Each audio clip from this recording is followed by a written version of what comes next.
case if you have got any doubts or questions with regard to this topic, definitely you can post in the chat box. Dr. Srinivas Kumar sir will be attending them at the end of the session. Please, doctor, I welcome doctor. Yeah. Please, you can start your presentation, sir. Yeah. Good evening, friends. In this webinar, what we would like to share with you is some of the recent advances in the management of heart failure. Obviously, there is some background reason for having it. You have ARNI, you have SGLT2 inhibitors which are coming up, which have a significant role in management of heart failure, and more stress is given on the latest guidelines of this. I think all of you are aware of older ACC guidelines, but in January 2021, ACC, along with the expert consensus decision-making pathways, has updated those old guidelines and come up with some of the newer important things which we'll be discussing coming in 15-20 minutes. This slide brings best wishes from Apollo Group of Hospitals. And I'm proud to present my FACTS professional service colleagues. We run the services in multiple hospitals in hub and spoke model. And in these tough times of COVID, it's actually very helpful, and the patient gets the best care. And such high-risk conditions like heart failure, now we have some of the newer roles coming up for structural heart therapy, valvular diseases, and things like that. And to help each other and to network for such procedures or for high-end work also, it goes a long way. And coming 20 minutes or so, what I will do is take you through this agenda. And as you already know, what is heart failure? Some of you must be thinking, what is preserved ejection fraction, reduced ejection fraction? Now this new term of mid-range ejection fraction also. And then we go on to briefly tell you about epidemiology of heart failure. Hope I'm audible and clear. Yes, sir. You are audible, sir. Pretty much audible, sir. Clear, sir. Voice is also too clear. Okay. Slides so are also we would visible. like to see what is the epidemiology of heart failure over in the world and India, and what are the mortality patterns, why we are so much worried about this entity of heart failure, and tell you about the causes for rehospitalizations and increased mortality in these patients. If you know those, probably if you treat it, you can prevent occurrence of mortality and readmissions in these patients of failure. And tell you about what are our goals of heart failure therapy, and take you through the evolution of heart failure trials way from 2001 to 2021, and specifically stress on these newer drugs. ARNI has become slightly older now. With the SGLT2 inhibitors, the DAPA, EMPA, which have come, actually very strong data in heart failure. Now I will focus a few minutes on those and spend a little more, about 10 minutes of time in this latest guidelines which have come actually in January 2021 of the ACC 2021, and then tell you in the end about 5 pillars of heart failure therapy, which some of you must be aware, and bring you with a future approach, probably a concept which all of us need to be thinking about it, and put you forth. Before I close, I will put forth that heart failure therapy redefined in the newer guidelines, how to do it best in future.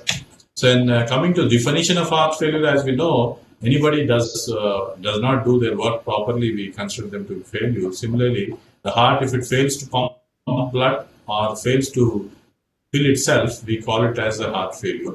So that is what ACC-HA initially said. But European Society made it more clinical syndrome, more clinical decision-making symptoms-wise and auscultation-wise. This clinical syndrome characterized by breathlessness, ankle swelling, and fatigue, accompanied by signs like elevated JVP, pulmonary crackings, and edema, obviously with structural cardiac abnormalities like dilated ventricular chambers and probably increased pressures. So that is to define heart failure. Then we'll see what is systolic heart failure, diastolic heart failure, what is heart failure with the preserved ejection fraction, what we call it, with the more than 50% of ejection fraction that we were discussing, terming as diastolic dysfunction before, and any of them heart failure with less than 40% ejection fraction with systolic dysfunction. Somewhere in between the 40 to 49%, that is where the mid-range ejection fraction falls into these subgroups, and these constitute about 50% of this. And that's how we call it now as heart failure with reduced ejection fraction, preserved ejection fraction, and mid-range ejection fraction. Then this is very important for us to understand that each time when the patient heart failure gets decompensated and gets admitted, gradually the quality of life suffers and the mortality goes on increasing. That's why we wish to prevent such deteriorations, and that's how we can save patients' lives. Suppose the worsening of heart failure, why we are worried is once he gets admitted with symptoms increasing, all-cause mortality increases to 6 times. And then you see this, the worsening of heart failure symptoms also increases mortality to 5 times. So if we can do something and prevent the worsening of symptoms and prevent re-hospitalization, it will be significantly decreased. Once a patient is hospitalized, he has about 4 to 10% chance of death during 10 to 60 days in 30 days. And about 1/3 of the patients die within a year. See this, please note this. And about 5 years, 50% of these people die. That's how it is considered heart failure is more malignant than all these deadlier cancers which we know. Breast cancer, lymphomas, and colorectal cancer, they're given a lot of importance. I'm not denying that. They could be also given importance. But see these heart failure death rates. There are more significant deaths in the heart failure than all these malignancies. That's why it's very important to identify this entity and treat them right. And in any part of the world, if you take, this is the latest January 30, 2020 data, North America, Western Europe, Middle East, Africa, China, South Asia, anywhere you see, the cardiovascular mortality dominates over the non-cardiovascular mortality. You see the status in India. India is a huge population, and 16% of global population is us. 25% of the world's heart disease is with us. 120 million hypertensive. Sheer numbers itself are huge. And the large number of individuals with rheumatic heart disease also contribute. And India, we all know, mortality is a leading cause of mortality is already CVD. Then rheumatic risk factors, rheumatic heart disease contributes to some percentage of patients. Predominantly, it's coronary artery disease and hypertension. And you see this about the cause for the heart failure goes predominantly in hypertension and coronary artery disease in our country. Other specialty of our country is we do see patients very young landing in trouble, and be it be males or females, about 1/3 of them have about 30% re-hospital admission rates. And once they get admitted repeatedly, then the symptoms increase, mortality patterns increase. If you try to see why is it happening compared to those patients with repeated admission, mortality goes up significantly high compared to those in which no hospitalization is required. Then if you see what is the cause for increasing mortality, increasing age obviously will be the cause. History of stroke, increased creatinine, and suboptimal directed guideline therapy. That's where we are coming from. If you don't give the therapy properly to these patients, and then probably these patients will land in trouble, and then more of them, there's a chance that they will succumb to this disease. That's why it's very important for us to prevent the occurrence of repeated admissions in these patients, and then probably prevent the occurrence of the problems in these patients. Then if you see why are these patients getting readmitted, if you know this, we can prevent occurrence of readmission. That's how we can decrease avert the increase in mortality in these patients. If you see disease-related factors, probably arrhythmias, sometimes coronary artery disease, ACS, but sometimes low blood pressures, worsening renal function could lead to readmissions. Systemic factors, these are factors which can be avoided actually. Then medication use, if you don't use optimal doses, and then inadequate follow-up preparation, you don't call and see the patients regularly. The patient factors, sometimes once the patient improve, they neglect the taking of drugs. Drug non-compliance is a big problem. Diet and salt intake more and less of fluid restriction from the patient point of view also leads to a lot of readmission. Little increase in weight, if they can monitor and come back to report immediately, we can adjust the medication, prevent occurrence of admissions. Then the poor health literacy, what you call is patients are not educated, they don't know about the disease. That's how they lead to land in trouble. And once it becomes serious in emergency situation, they will present to us. The failed social support system, again, we don't have established systems for heart failure clinics, and they can be tackled at home. Those are the problems. One very important thing which all of us can contribute significantly is to give this guideline-directed medical therapy to these patients. If the guideline-directed medical therapy is given to these patients, the mortality is significantly less compared to patients in which suboptimal therapy is given. You see the graphs are so different. If the guideline-directed therapy is given, then patients do well and follow.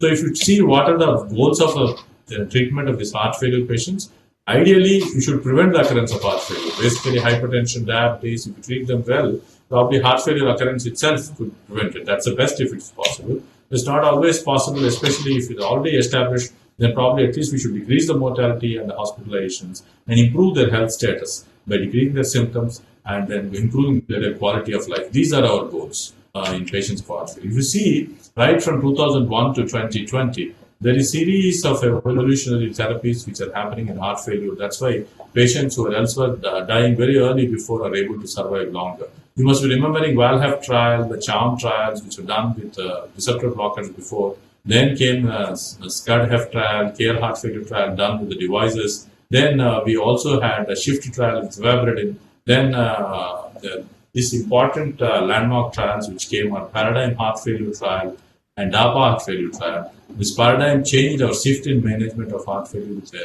ARNI therapy, and DAPA EMPA came with the SGLT2 inhibitors as latest as last year. So I'll take you through some of these important things, but if you go there, it is wise for us to just recapitulate the established heart failure therapy protocols. Any patient symptomatic heart failure, initially we were thinking to ACE inhibitors or beta blockers, and then if still continues to have symptoms of mineralocorticoid receptor antagonist addition, if the heart rates are high, we add ivabradine, and if heart rates are low, then probably you also could evaluate them for the requirement of CRT-D or CRT. If the patients are still resistant, then probably you would take them up for the LVADs and assist methods at transplantation. So you continuously see for evidence of congestion and give diuretics in every step to prevent the symptoms. And then probably if a patient suffers a sudden cardiac death that has evidence of VTVF, they benefit by implantable cardiovascular defibrillation. This is the flow chart which all of us knew. There are some modifications proposed in this, which I will further tell you through this. And if you see the core therapy of this heart failure management, as I said, beta blockers, neprilysin inhibitors or ACE inhibitors, and a mineralocorticoid receptor antagonists and diuretics were always there. If persistent congestion, you also take the help of metalozone thiazide diuretics. And we are going to the era of, again, micromolecular level with vericiguat coming up.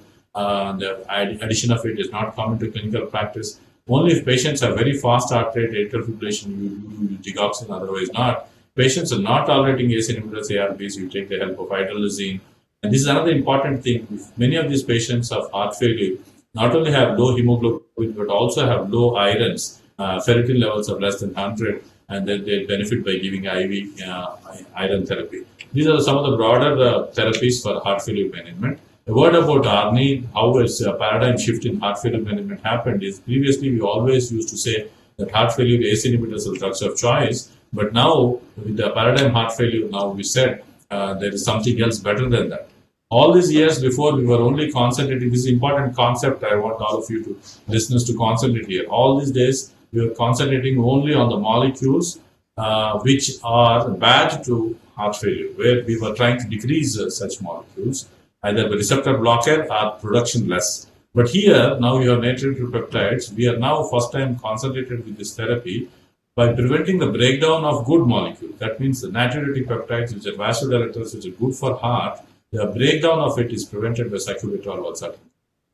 So that's how this drug will produce wonders. And these patients who are put on this molecule feel good about it, feel like they get a steroid feeling, a morphine feeling, like how it is in heart failure patients. Because these are vasodilatory molecules, which heart likes it or system likes it. That's how the patients do good on this. How did we become wiser? This paradigm heart failure is one of the large trials done with ARNI. Then 10,000 plus patients were screened, 8,000 plus patients were taken into it and compared with enalapril. And this trial was prematurely terminated because of very fast benefits. And what it showed, decreased the CV deaths and hospitalization. How much more? 20% incremental reduction of death happened with this ARNI compared to enalapril.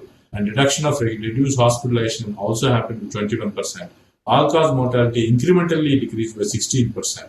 And improving of symptoms and physical limitation of activity happened with less of side effects, less of cough, hyperkalemia, renal impairment. That's how the ARNI proven, and now it has come to recommendations. Previously, we used to think that either our ACE inhibitors are this. Now the recommendations have come. I will take you through where ARNI is recommended before starting ACE inhibitors itself directly in heart failure.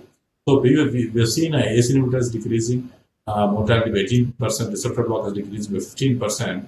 The addition of neprilysin again decreased further 20% benefit. That's how now this has come as a better molecules as ACE inhibitors. Now I'll take a few minutes to explain to you the importance of this another important entity which we thought as anti-diabetic drugs, but is now working more for anti-failure therapy, SGLT2 inhibitors. SGLT2 inhibitors lead to glycosuria reduction, natriuresis, and that's how actually this decreases the negative calorie balance and then decreases the HbA1c, increases uricosuriya.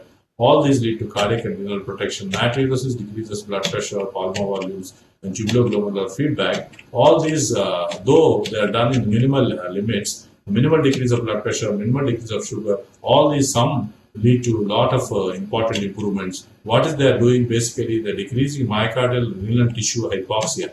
And that's how this mitochondrial level, the energy kinetics gets altered, and all the cells become more capable to work, and increased ketogenesis with improved mitochondrial counts there leads to better alternative fuel utilization and improved heart contractility. Recapture it again, the mechanisms of benefit. If you see natriuresis, osmotic diuresis happening through sodium exchange, again decreases. Then that's how the cardiac autophagy and mitophagy decreases, reduction of sympathetic nervous system activation. See so many benefits: reduction in blood pressure, improvement in structural vascular function, increase in EPO and vasodilator production, reduction in glucose toxicity, increase in vascular regenerative cardiac stem cells, improvement of microvascular function, better energy metabolism, reduced uric acid levels, and in turn leads to myocardial supply oxygen demand mismatch reduction. That's how these patients do well. DAPA heart failure, again, is an important landmark trial which actually tested dapagliflozin in patients symptomatic heart failure, EF of less than 40%, with NT-proBNP levels more than 600, and patients with too much of exclusion, renal dysfunction of less than 30 were excluded. That means to say 30 to 110 were still included. And the primary endpoint of cardiovascular death, worsening of heart failure, was seen, and these patients of 2,300 plus in each group, placebo versus DAPA, patients who were put on DAPA had significant decreased in cardiovascular death, hospitalization, mortality compared to placebo. Number needed to treat was also not much high, 21. That means it's very effective. And worsening of heart failure and worsening of cardiovascular events all decreased significantly. All-cause deaths again decreased significantly with this dapagliflozin with this heart failure. Then people thought whether the addition works only in diabetes, and the non-diabetic subgroups were specifically separately tested. Actually, slight more benefit happened in non-diabetic subgroups, which is not statistically significant. But it suffice to say that in both, whether the patient is diabetic or non-diabetic, he had equal benefits with this dapagliflozin. Similarly, if you see whether the benefits are there over the pre-existing molecules, be all these drugs were tested over ACE inhibitors, beta blockers, MRA, ARNI, and over all this addition of SGLT2 inhibitors produced formidable benefit. We are all interested for the ARNI, if specifically sacubitril valsartan combinations were studied, and patients who were on ARNI also had significant benefit with this dapagliflozin molecule. So this DAPA heart failure trial concluded saying that this is useful both with or without diabetes, and a substantial benefit happened, and very minimal discontinuation because the drug was very well tolerated. So that's how our newer approach included the addition of SGLT2 inhibitors also in the heart failure reduced ejection fraction with or without diabetes.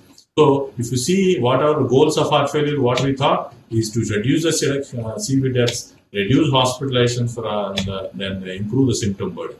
This SGLT2 inhibitors DAPA did all this with a favorable safety profile. That means no side effects. That's how they are now become the drugs for recommendations in heart failure. Some of you must be thinking of Emperor heart failure reduced trial, the empagliflozin. That is also okay. DAPA, EMPA, whichever you're comfortable with, you can use it. Similar mortality reduction. But one word which is our advantage of DAPA was new onset of diabetes, which is there. Reduction is 32% in DAPA, 14% in EMPA. Though it is a group effect, probably this prevention of directly going into diabetes is slightly better with DAPA. And the dapagliflozin is effective across the spectrum of all ejection fractions, whereas EMPA had more benefit in less than 30% compared to 30 to 40%. But the quality of life improved significantly. So that's how we know that both these molecules are effective.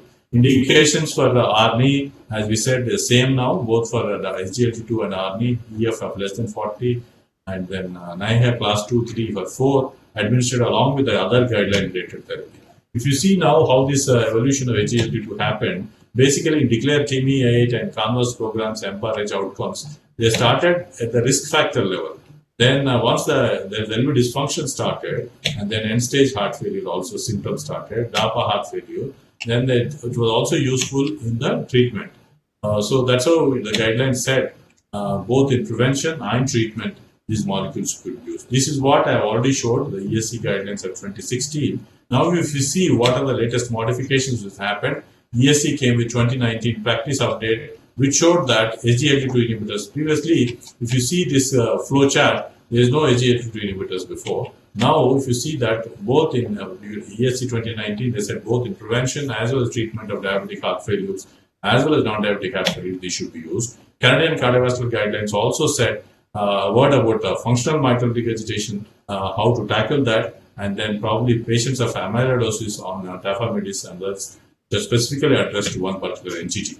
Canadian cardiovascular guidelines also specifically mentioned about SGLT2 inhibitors, less than 40% EF, concomitant type 2 diabetes or without concomitant diabetes, this should be used for heart failure because of such quality evidence is there. And FDA also approved in these molecules in May 2020. So these are about initial thought process, and I try to highlight on the important newer molecules and the new data which came with ARNI and DAPA and MPA. Now I'll take about 5-6 minutes time to explain to you on this latest update which came in January 2021 in the JAC. That is what is some important things which are mentioned, how to tackle these comorbid pathologies, how to tackle the various associated problems, how to improve the patient complaints. All these practical aspects were specifically tackled and gave in this pathway. And many of us had a doubt to see how much time we need to wait after adding one molecule and when should we investigate these patients. All these minute details are covered up in this, and I request all of you to go through this update. As to introduce, we know that heart failure is escalating rapidly and it affects the quality of life great. That's how we should actually plan to decrease morbidity and mortality. And this guideline-directed medical therapy, what we know called as ARNI, ACE inhibitors, ARBs, beta blockers, loop diuretics, and mineralocortical receptor antagonists, and SGLT2 inhibitors are to be used in all patients. Loop diuretics again improve symptoms, decrease hospitalization, but can't prolong survival. ARNIs are the preferred, but for patients in whom ARNI administration is not possible, an ACE inhibitor ARB is recommended. All of us are aware it was reversed before. Now, because the data with ARNI is so strong with Paradigm, the ARNIs are preferred recommended drugs over ACE inhibitors and ARBs, and you use ACE inhibitor ARB only when by some reason you're not able to give ARB. And a word about digoxin, generally it is used only with a very fast heart rate, atrial fibrillation, low blood pressure, but generally it has some side effects. It's not used regularly long term. And initiation of beta blocker, this is again an important concept. Many of the doctors have doubts whether to start beta blocker first or ARNI first. Beta blocker is better tolerated when the patients are dry. That means there's less of edema. Whereas the ARNI is better tolerated when the patients are wet. That means there is more of fluid overload and congestion. So that's how we need to identify. And patient who has a background of coronary artery disease, probably we tend to use beta blocker more, background of heart failure more, with LV dysfunction, probably ACE inhibitors. So this guidelines, latest one showed with stage C heart failure with reduced ejection fraction. So what we do now is ARNI is preferred, that we discussed, and beta blockers are straight added. Previously it was step care approach. We were taking about 2 to 3 months time to start with the beta blocker or go to our ACE inhibitor, or start with the ACE inhibitor to go to beta blocker. Now what is proposed is straight away start with a combination. And then probably in patients whose renal functions are reasonably preserved, in females of less than 2 and males of less than 2.5 creatinine, you add mineralocorticoid receptor antagonists. And then for patients again who have class 2 to 4 heart failure with reasonably preserved ejection fractions of more than 25 ml, 30 ml, then you add SGLT2 inhibitors. And patients with diuretic therapy anywhere in fluid average state to treat symptoms, we give it. And then if a patient cannot tolerate ACE inhibitors ARNI for some reason, probably this isosulfide dinitrate and hydrazine could be used. If the patient's heart rates are still high in spite of using beta blockers, then you can use ivabradine. That's where it has its role. Specifically, how to titrate this is specifically covered. For the sake of time, I can't take into each and every detail of this, the recommendations. But start slow and gradually build up the dose. That's what it means. And probably in 2 weeks' time, you should be able to get into the optimal recommended dose. And you also need to monitor electrolytes and renal function in about 1 to 2 weeks after starting this ARNI therapy. And ACE inhibitors, ARBs, to be considered only when ARNI is not tolerated. We have gone a step further. Initially, that's why it's very important for us to have such CME programs updates to update our knowledge. Previously, heart failure was almost synonymous with ACE inhibitor ARB usage. Now we have a better molecule which are to be used in place of that. Then again, beta blockers. The word about selective beta blockers which have data in heart failure only to be used, not to use atenolol. Other three beta blockers like metoprolol, carvedilol, nebivolol, we have some data with it. You can use it, whichever you're comfortable with. But the idea is to again up-titrate a beta blocker dosing to obtain an optimal target heart rate. Target heart rates, what we want is around 60 in these patients.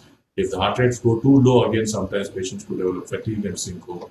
Need to keep a watch on it. Diuretics, again, loop diuretics are useful to decrease the symptoms. Aldosterone antagonist, you start using, again, at least up-titrate every 2 weeks. And this is, again, I mentioned specifically, showed the trial data also about SGLT2 inhibitors. The word of caution is GFR should be more than 30 for DAPA and more than 20 for EMPA before you start these molecules in these patients.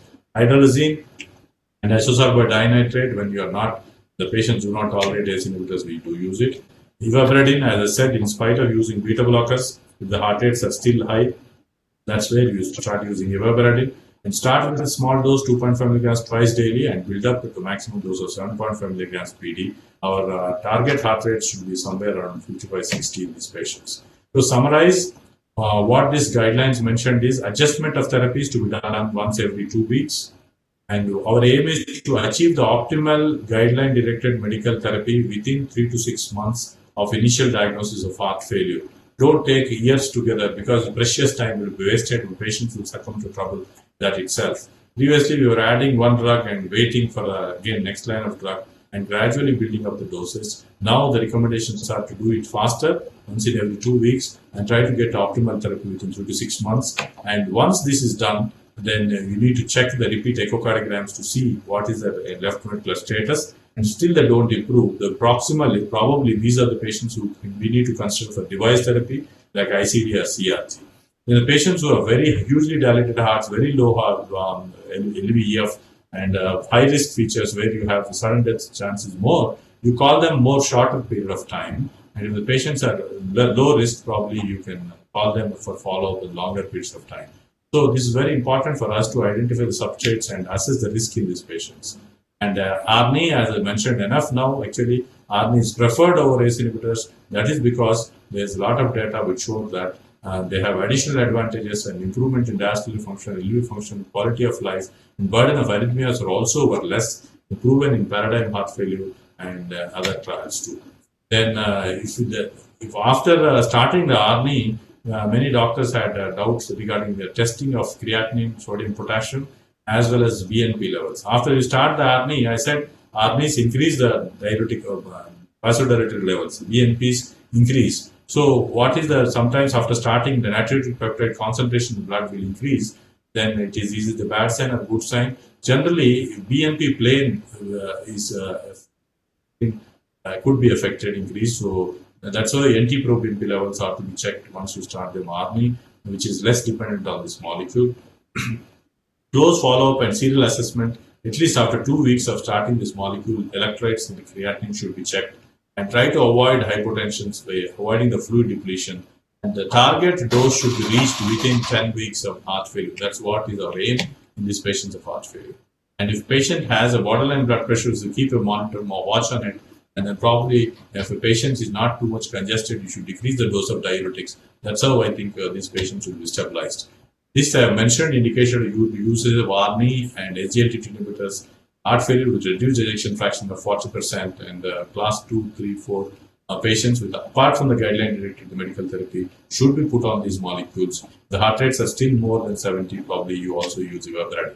So a word about severe mitral regurgitation. Now we find have a transcatheter mitral valve repair co-op trial came, and MitraClip now is also suitable for these patients of severe mitral regurgitation. But the difference is the earlier trials were negative, but this co-op trial came positive, because before you take up these patients for the trial, you need to give these patients guideline-directed medical therapy, then take these patients for edge-to-edge repair, then they did well.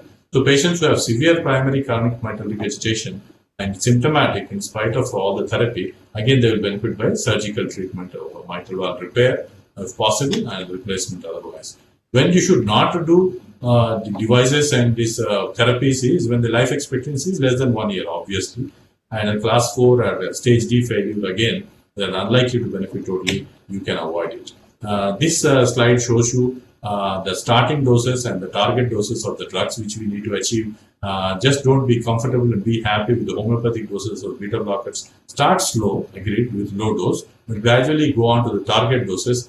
I mentioned here metoprolol start with 12.5 milligrams and go up to probably 100 milligrams twice daily. Arni again starts slow with 50 milligrams half tablet and then try to go up to the maximum doses. Similarly, the empagliflozin DAPA 10 milligrams per daily dose is the heart failure doses in these patients.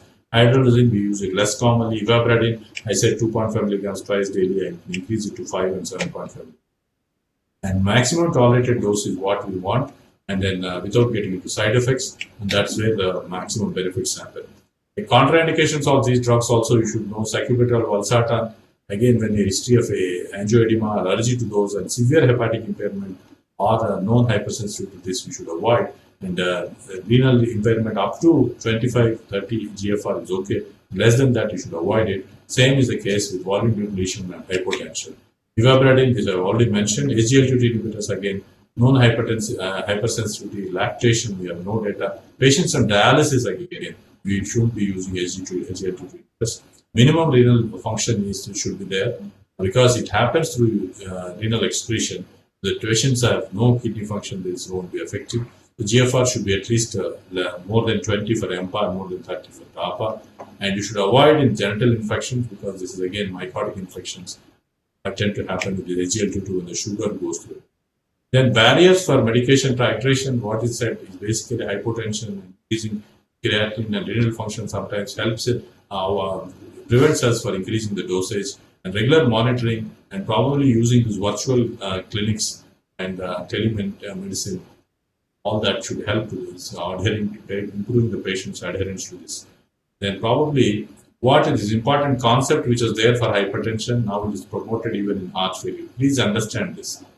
Rather than giving full dose of one agent, like ARNI or beta blocker going to maximum dose, it is always better to give below target dose of multiple classes of guideline-related medical therapy rather than giving one tablet only full dose.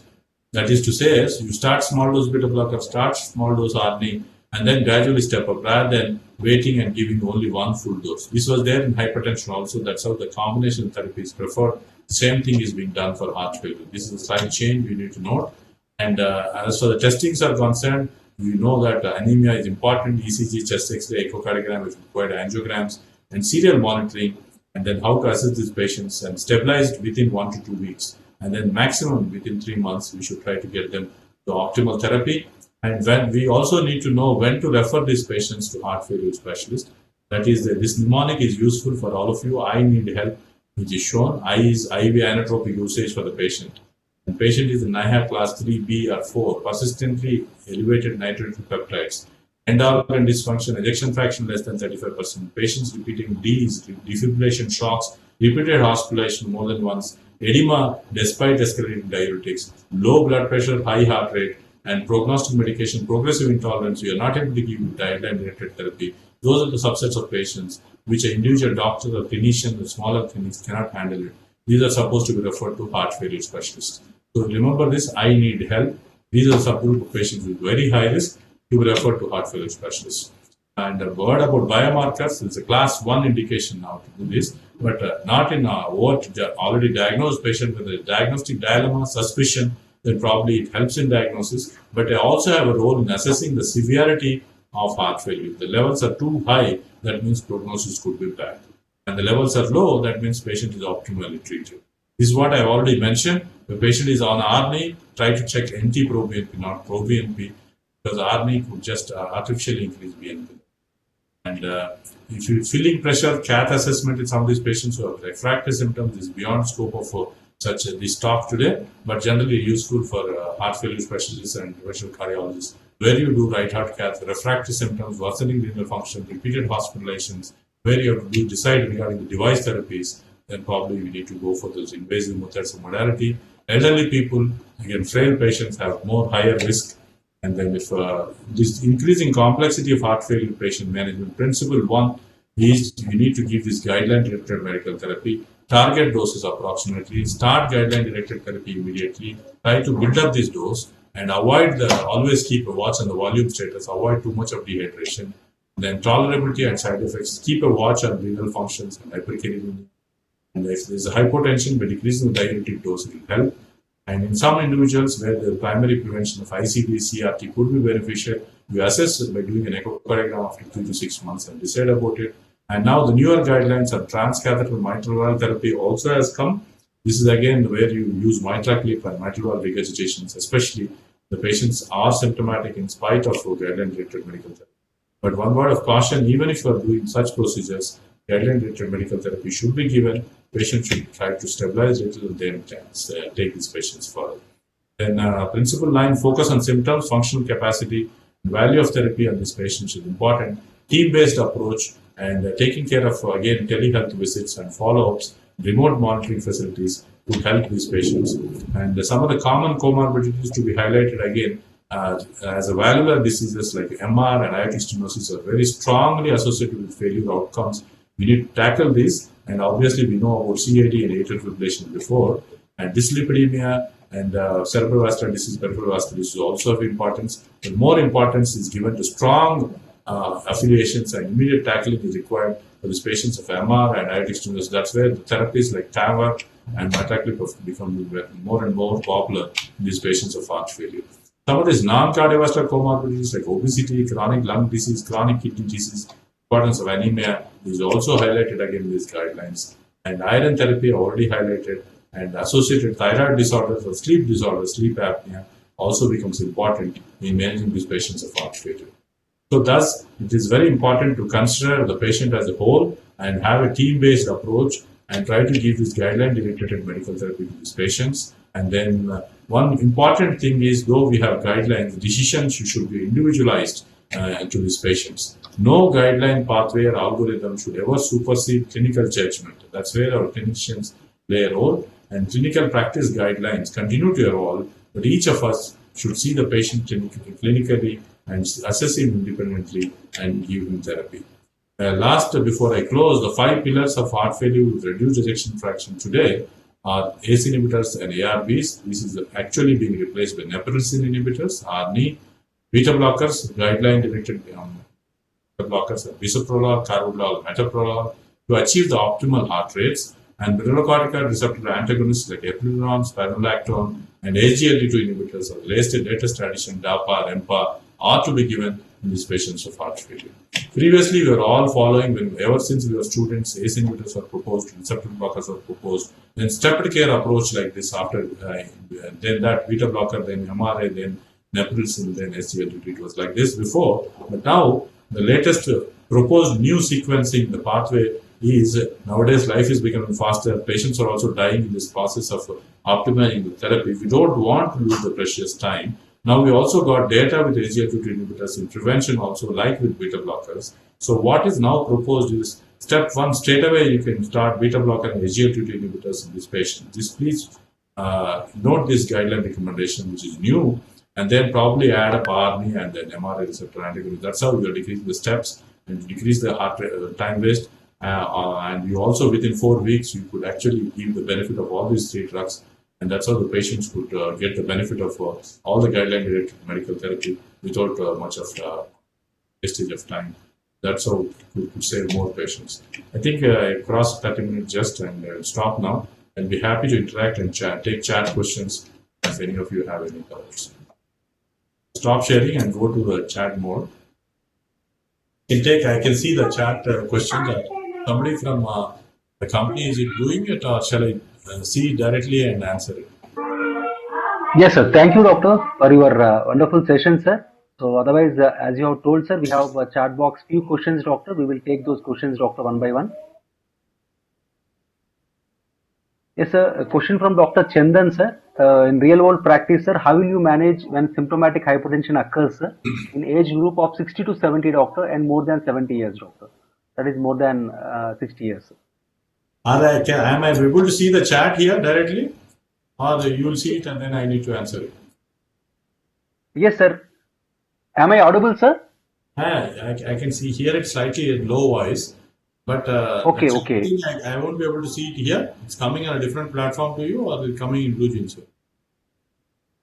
Yes, sir. You can see it, sir. Definitely, you can see it, sir. Am I audible, sir? Yeah, better now. Where is the chat thing button here to see? Gallery view. Yes, sir. Yes, sir. On the top, you can see people chart like that, sir. In the right side, extreme right, sir. Top. People view I've seen now. Okay. Yes, sir. Extreme right corner, sir. Extreme right corner, top corner, sir. You can see like pupil chart, sir. There you can see the question, sir. Otherwise, I'll pose the question, sir. These are the I can questions. see now. Chat I can see.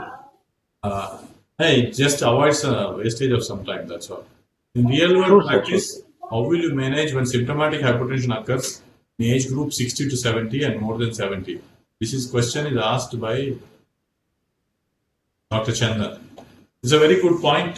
Basically, one of the reasons why we are not able to give optimal dose of drugs and build up the dosage of drug is most of these patients will have blood pressures which are borderline because kidney function is less. So obviously these patients' pressures are not maintained, so you will have it less. But you should also understand that it is good for the heart. We want the blood pressures to be 90, 100, so that the better ejection happens to the heart. So we don't want pressures to be too much high, too much normal also like 120, 130. So even if it is 100, 110, it's still okay. But when you have a symptomatic hypertension, that means less than 90 pressure, and then symptoms of giddiness when the patient stands, orthostatic hypotension happens, that where I think you need to be careful. Number one, what you need to see is whether these patients are over-diuresis. As a patient, you initially have a fluid overloaded, but you give them too much of diuresis. Now they start going into symptomatic hypotension.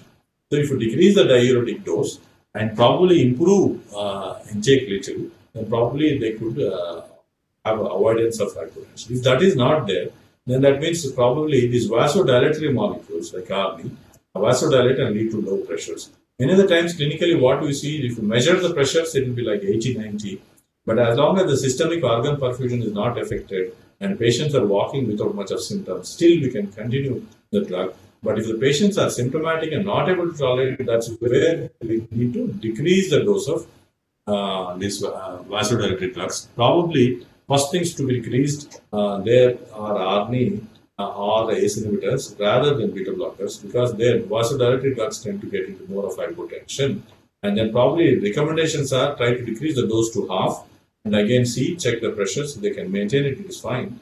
Again, if they're still not able to maintain, that's where we need to further decrease. I think and more than 70 years, less than 70 years, the doctor asked, basically the patient is more elderly, there's more chance of developing orthostatic hypotension. That's where we need to be careful. Hope I've answered that. You could hear, I think, no? Satish? Yes, sir. Audible, sir. Audible. Okay. Yes, sir. Then I'll go on further. Dr. Siddharth Mathur, in your clinical practice, have you found any negative impact with ARNI while treating ESRD patients during dialysis? Actually, with recommendations wise, generally we tend to avoid use these molecules when the patient is on dialysis. That's why we do not have too much of experience when the patient of stage renal disease already on dialysis. But in the patients who nurture TKD of stage 4 and then 3-2, where the GFR is decreased, that's where there will be maximum benefit in prevention of further worsening of progression of worsening of GFRs. But let me tell you, the latest DAPA and EMPEREDGE and DAPA CKD trial showed the prevention of worsening of GFR is much better with SGLT2 inhibitors than with ARNI. That was a surprising thing which I've noticed, though there is no direct comparison. But the data analysis wise, how much GFR reduction is seen over a period of time and prevention, that if you compare directly, indirectly, that versus this separately, the reduction and prevention of worsening of GFR is better with SGLT2. Though there is, I should say that there is no direct randomized comparison, but they appear to be doing good. And Ashwini Arya, doctor, what is the ideal dose in acute decompensated heart failure conditions and diabetic heart failure, and what is the dose titration required during discharge? This is another important question. Acute decompensated heart failure is basically, I thought in diabetic heart failure subsets, doctor is asking. So basically, immediately you need to stabilize these patients with IV diuretic therapy and probably change them to oral before discharge. And now with the transition and other trials, we know that we can start the RNA also pre-discharge. And beta blockers anyway, we try to give it especially pre-discharge. And then SGLT2 inhibitors. Now, one word of caution, though there's a lot strong data with SGLT2 inhibitors, they're not supposed to be started immediately. At least we don't have immediately the data in acute conditions where there could be also little more infections and urinary tract infections, which is a side effect of these drugs.